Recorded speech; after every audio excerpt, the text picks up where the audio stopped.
Everyone, कैसे हैं आप सभी। Hope you all are doing good. तो आज हम पढ़ेंगे बौद्ध धर्म के बारे में। बहुत बहुत इंपॉर्टेंट है फ्रेंड्स, एग्ज़ाम के पॉइंट ऑफ व्यू से, तो प्लीज़ थोड़ा सा ध्यान दीजिएगा। चलिए शुरू करते हैं। बौद्ध धर्म के संस्थापक कौन थे? गौतम बुद्ध। इन्हें एशिया का ज्योतिपुंज कहा जाता है, यानी कि light of Asia. Gautam Buddha का जन्म कब हुआ था? 563 ईसा पूर्व में कपिल वस्तु के लुम्बिनी नामक स्थान पर हुआ था, जो कि नेपाल में है। इनके पिता शुद्धोधन शाक्यगण के मुखिया थे, ये याद रखिएगा फ्रेंड्स। इनकी माता माया देवी की मृत्यु इनके जन्म के 7वें दिन ही हो गई थी, इसलिए इनका जो लालन पालन था, इनकी सौतेली माँ प्रजापति गौतमी ने किया था। इनके बचपन का नाम सिद्धार्थ था और जो इनका विवाह था वो 16 वर्ष की अवस्था में हो गया था यशोधरा के साथ, और पुत्र का नाम जो था राहुल था। ठीक है, आगे पढ़ते हैं। सिद्धार्थ जब कपिल वस्तु की सैर पर निकले तो उन्होंने 4 दृश्यों को देखा। क्या क्या देखा? एक बूढ़ा व्यक्ति, एक बीमार व्यक्ति, एक शव एवं एक सन्यासी। सांसारिक समस्याओं से व्यथित होकर सिद्धार्थ ने 29 वर्ष की अवस्था में गृह त्याग कर दिया और इसे बौद्ध धर्म में महाभिनिष्क्रमण कहा गया है। ठीक है, गृह त्याग करने के बाद सिद्धार्थ ने वैशाली के अलार कलाम से सांख्य दर्शन की शिक्षा ग्रहण की और ये जो है इनके प्रथम गुरु थे। ठीक है फ्रेंड्स, यहाँ पे देख लीजिए जो बुद्ध के जीवन से संबंधित बौद्ध धर्म के प्रतीक हैं, बहुत इंपॉर्टेंट है, इसको याद रखिएगा। जन्म किस चीज़ का प्रतीक था?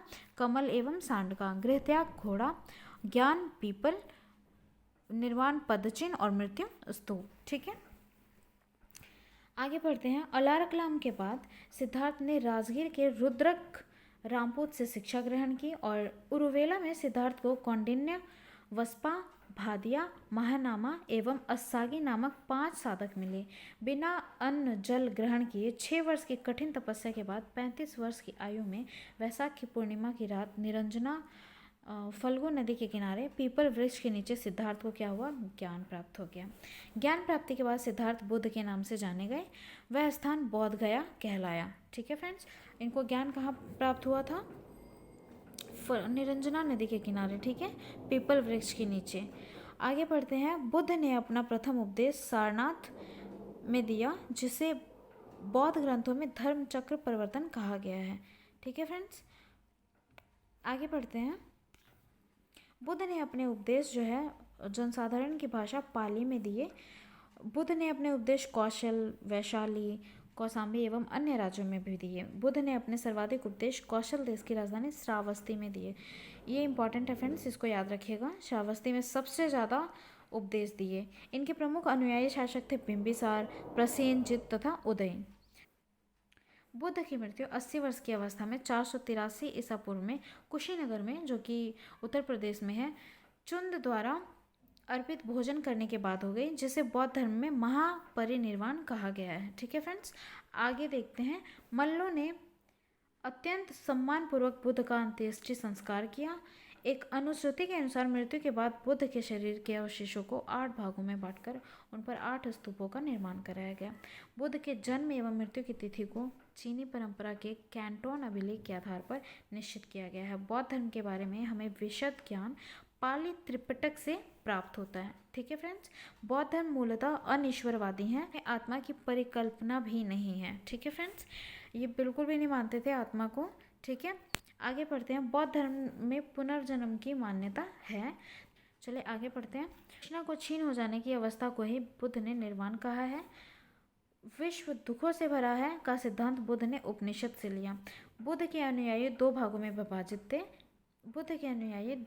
विभाजित थे, भिक्षुक और उपासक। जो भिक्षुक थे वो बौद्ध धर्म के प्रचार के लिए जिन्होंने संन्यास ग्रहण किया उन्हें भिक्षुक कहा गया।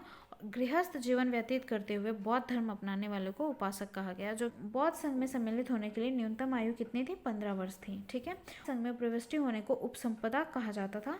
बौद्ध धर्म के त्रिरत्न है कौन कौन से? बुद्ध, धम्म एवं संघ। ठीक है, आगे पढ़ते हैं। बौद्ध सभाएं देख लेते हैं, बहुत ही इंपॉर्टेंट है फ्रेंड्स, इसको ध्यान से और याद रख लीजिएगा। जो प्रथम बौद्ध संगीति थी 483 ईसा पूर्व में हुई, स्थान था राजगीर, और अध्यक्षता किसने की थी? महाकश्यप ने। शासनकाल किसका था? अजातशत्रु का। द्वितीय बौद्ध संगीति हुई 383 ईसा पूर्व में, वैशाली में हुई थी। सवाकामी अध्यक्ष थे और कालाशौक के शासनकाल में हुई। तृतीय बौद्ध संगीति 255 ईसा पूर्व पाटलिपुत्र में हुई और मोगली पुत्र तीस थे अध्यक्ष और अशोक के शासनकाल में हुई। चतुर्थ बौद्ध संगति ये जो है ईस्वी की प्रथम शताब्दी में हुई, कुंडलवन में हुई। वसुमित्र अश्वघोष जो थे और कनिष्क के शासनकाल में हुआ। ठीक है, तो इसको याद रखिएगा। राजगीर अजातशत्रु, वैशाली कालाशोक, पाटलिपुत्र अशोक, कुंडलवन कनिष्क। कनिष्क को अशोक द्वितीय के नाम से भी जाना जाता है। और इसी चतुर्थ बौद्ध संगति में क्या हुआ था कि बौद्ध धर्म जो थे दो भागों में विभाजित हो गए थे, हीनयान और महायान में। चलिए आगे पढ़ते हैं। चतुर्थ बौद्ध संगति के बाद बौद्ध धर्म दो भागों हीनयान एवं महायान में विभाजित हो गया। धार्मिक जुलूस का प्रारंभ सबसे पहले बौद्ध धर्म के द्वारा प्रारंभ किया गया। बौद्धों का सबसे पवित्र त्योहार वैशाख पूर्णिमा है, जिसे बुद्ध पूर्णिमा के नाम से जाना जाता है। इसका महत्व इसलिए है कि बुद्ध पूर्णिमा के ही दिन गौतम बुद्ध का जन्म और ज्ञान की प्राप्ति एवं महापरिनिर्वाण की प्राप्ति हुई। ठीक है, बौद्ध ने संसारिक दुखों के संबंध में 4 आर्य सत्यों का उपदेश दिया है। कौन कौन से हैं? दुख समुदाय, दुख निरोध गामिनी प्रतिपद्या। ठीक है, आगे बढ़ते हैं कि इन संसारिक दुखों से मुक्ति हेतु बुद्ध ने अष्टांगिक मार्ग की बात कही। ये साधन है सम्यक दृष्टि, सम्यक संकल्प, सम्यक वाणी, सम्यक कर्मांत, सम्यक आजीव और सम्यक व्यायाम, सम्यक स्मृति एवं सम्यक समाधि। ठीक है, बुद्ध के अनुसार अष्टांगिक मार्गों के पालन करने के उपरांत मनुष्य की भव तृष्णा नष्ट हो जाती है और उसे निर्वाण प्राप्त हो जाता है। निर्वाण जो है बौद्ध धर्म का परम लक्ष्य है, जिसका अर्थ है दीपक का बुझ जाना, अर्थात जीवन मरण चक्र से मुक्त हो जाना। बुद्ध ने निर्वाण प्राप्ति को सरल बनाने के लिए 10 सीलों पर बल दिया। हिंसा, सत्य, अस्तेय यानी कि चोरी ना करना, अपरिग्रह, किसी प्रकार की संपत्ति न रखना, मद्य सेवन न करना, असमय भोजन न करना, सुखप्रद बिस्तर पर नहीं सोना, धन संचय न करना, स्त्रियों से दूर रहना और नृत्य गान आदि। ठीक है, गृहस्थों के लिए केवल प्रथम 5 सील तथा भिक्षुओं के लिए 10 सील मानना अनिवार्य था। बुद्ध ने मध्यम मार्ग यानी कि मध्यमा प्रतिपद का उपदेश दिया। अनीश्वरवाद के संबंध में बौद्ध धर्म एवं जैन धर्म में समानता है। जातक कथाएं प्रदर्शित करती हैं कि बोधिसत्व का अवतार मनुष्य रूप में भी हो सकता है तथा पशुओं के रूप में भी। बोधिसत्व के रूप में पुनर्जन्मों की दीर्घ श्रृंखला के अंतर्गत बुद्ध ने शाक्य मुनि के रूप में अपना अंतिम जन्म प्राप्त किया, किंतु अब इसके उपरांत मैत्रेय तथा अन्य अनाम बुद्ध अभी अवतरित होने शेष हैं। सर्वाधिक बुद्ध मूर्तियों का निर्माण गांधार शैली के अंतर्गत किया गया। ये इंपॉर्टेंट है फ्रेंड्स, का निर्माण जो कौन सी शैली के अंतर्गत किया? गांधार शैली के अंतर्गत। ठीक है, लेकिन बुद्ध की प्रथम मूर्ति संभवतः मथुरा कला के अंतर्गत बनाई गई थी। ठीक है फ्रेंड्स, तो ये हमारा आज बौद्ध धर्म कंप्लीट होता है। बहुत ही इंपॉर्टेंट है फ्रेंड्स, इसको ध्यान से अच्छे से पढ़िएगा और उम्मीद करती हूँ कि आपको अच्छे से समझ में आया है। तो अगर आपको अच्छा लगा तो प्लीज़ लाइक ज़रूर कीजिएगा। सो मिलते हैं नेक्स्ट वीडियो में, तब तक पढ़ते रहिए और आगे बढ़ते रहिए।